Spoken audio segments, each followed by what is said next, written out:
What if one of the greatest kings in history left almost no trace behind? Not in towering monuments, not in vast inscriptions, not in the kind of empire you would expect from a ruler of legend. So let me ask you something. Did King David truly exist as the Bible describes, or has history remembered him differently? Before we go deeper, if you enjoy content that challenges what we've been taught and explores truth through logic and evidence, make sure to like this video, subscribe, and stay until the end, because this story is far more complex than it seems. We all know the story. David, the shepherd boy who defeated a giant, who rose from obscurity to become king, who united tribes into a powerful kingdom, a warrior, a poet, a chosen ruler. But what happens when we step outside the Bible and into the physical world? When we stop reading and start digging? Archaeology is often called the voice of the past. But in David's case, that voice is surprisingly quiet. Think about this logically. If David ruled a vast and powerful united monarchy, stretching across regions, commanding armies, building cities, then where's the evidence? Where are the grand structures? Where are the inscriptions declaring his victories? Because other ancient kings left behind clear traces of their power. Massive temples, detailed records, stone carvings that still tell their stories today.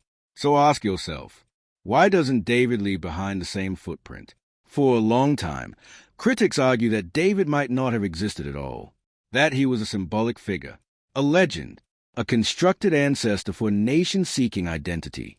Then, something changed. In the 1990s, archaeologists uncovered a broken stone fragment in northern Israel, a piece of an ancient inscription, known today as the Tel Dan Stele, and within that fragment, a phrase appeared, House of David. Now, this is important, because it suggests that David was known, not just in biblical texts, but by neighboring cultures. But here's the key question. Does this prove David was a powerful king, or simply that a figure named David existed? Because those are not the same thing. Let's break this down. The Tel Dan Stele doesn't describe David's achievements. It doesn't mention a vast empire. It doesn't confirm the scale of his kingdom. It simply refers to a dynasty, a name. So now we have to ask, was David a great emperor, or the founder of a smaller local dynasty that grew in significance over time? Because history often works this way. Figures begin as real people, but their stories evolve, expand, transform. Now consider the biblical narrative itself. It describes a united monarchy under David and his son Solomon, a kingdom of wealth, of influence, of centralized power. But when archaeologists examine the layers of cities from that time period, they find something unexpected. Instead of massive urban development, they often find smaller settlements, less centralized structures, less evidence of a grand empire. So ask yourself, if the kingdom was as vast as described, shouldn't the physical evidence reflect that scale?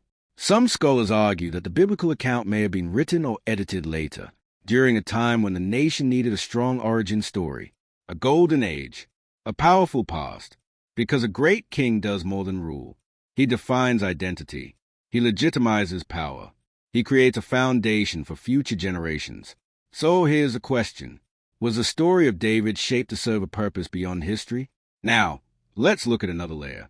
The idea of lineage, the House of David, becomes extremely important later, especially in religious tradition, because it establishes a royal bloodline, a connection between past kings and future expectations. So logically, would there be an incentive to elevate David's status, to strengthen that lineage? Because if your future depends on a royal past, then that past becomes very important. But this doesn't mean David didn't exist. In fact, the evidence suggests he likely did. The real question is not existence, it's scale. Was he a legendary empire builder, or a regional leader whose story was expanded over time? And here's where things get even more interesting. Because history is not just about facts. It's about interpretation. Ancient texts were not written the way modern history books are written. They blended memory, theology, identity, and meaning. So when we read about David, we have to ask, are we reading a historical record or a narrative shaped by purpose? And maybe the answer is both. A real person, living in a real place, whose story was told, retold, and expanded until it became something greater than the man himself. So what do we do with that? Do we reject the story entirely? Or do we understand it differently? Because maybe the power of David's story isn't just in what he built physically, but in what he represents. Leadership, faith, struggle, rise. But still, the question remains, if we rely on evidence, if we rely on logic, if we look beyond tradition, was David the king we were told about, or the beginning of a story that grew far beyond its origins? And more importantly, how many other stories in history follow the same pattern? Because once you start asking these questions, you begin to see something clearly. History is not always what happened. Sometimes, it's what people needed to believe happened. If this made you think differently, even for a moment, make sure to like this video, subscribe, and share your thoughts in the comments. Do you believe David was a great king, or a figure whose story evolved over time? Because the deeper we dig into the past, the more we realize truth isn't always hidden. Sometimes, it's just layered.